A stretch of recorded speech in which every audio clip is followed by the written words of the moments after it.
Hi, my name is David Holt from the Metcash Food Safety Team, and today we're going to go through some of the e-log sheets that we'll be using through the Refss system.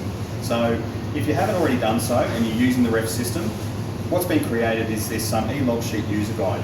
So get in contact with Icon Global or your Metcash area manager, and you should be able to get a copy of this, and which will help you go through and complete all of those e-log sheets that you do within your store.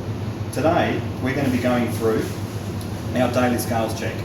So this user guide will show you step by step how to go through the scales check, what to look for, what to do, what the corrective actions might be, and all the way through to submission or saving the e-log sheet for a later time. So grab hold of that and then go and do your e-log sheets. So now we're going to go through and we're going to do our scale checks in our store. Now, depending on how many scales you might have in your store, you need to do this check for every single scale.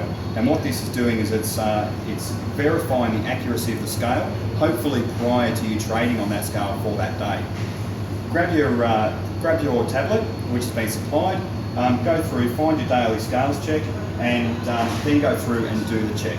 What you'll need to have for this check is you'll need a 1 kilo weight, and you'll need to go to each scale in the store.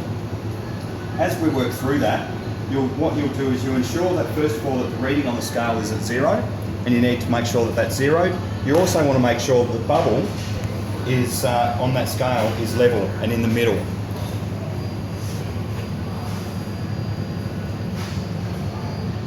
Once you've done that, then you want to go through, you want to make sure that there's nothing on the scale, nothing that could be obstructing the scale, and then you go through and you do your checks.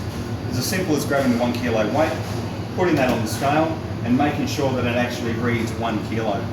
When you go through on the tablet, you'll be choosing your name, and you'll be going through and you'll be filling out this tablet based on the scale that you're testing at the time. In this tablet here, we've got the daily scale, so I've chosen my name as David Holt. My daily scale I'll be choosing is accurate at 1 kilo, so I'll be choosing 1 kilo. Then every log sheet requires you to sign it. So you go through and you sign that log sheet. That happens at the end of all of your scale checks. So for this one, I've only got one scale check here, so that's all I'm doing. I'm signing it off, I'm saving my signature, and then I submit my log sheet. And that's done. So that scale check now has been calibrated for accuracy for today. I don't have to do that again until tomorrow. If we would go through and when we put this 1 kilo weight on the scale and this showed that it was above 1 kilo, then we would need to go through on the tablet and we would need to choose that it was above 1 kilo. If that happens, then a corrective action now or corrective action later will pop up on the screen for you to do something about it. You can't allow that scale to be used while it's inaccurate.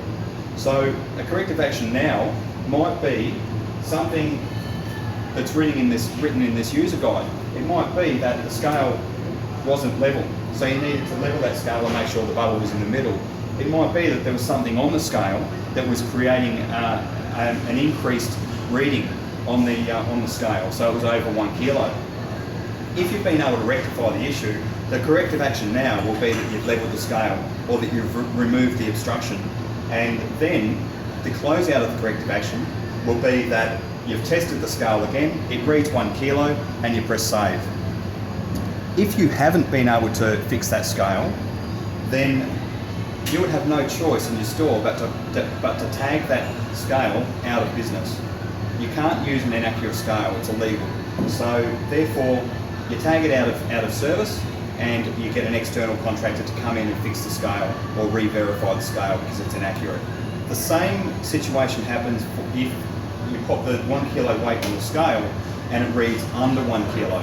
Okay, so if it reads under 1 kilo, then that's not an issue for the store, for the customer, but it is an issue for the store because you'll be undercharging the customers at each time. So you need to go through that process, put in your corrective actions, sign it off, and then submit on that tablet.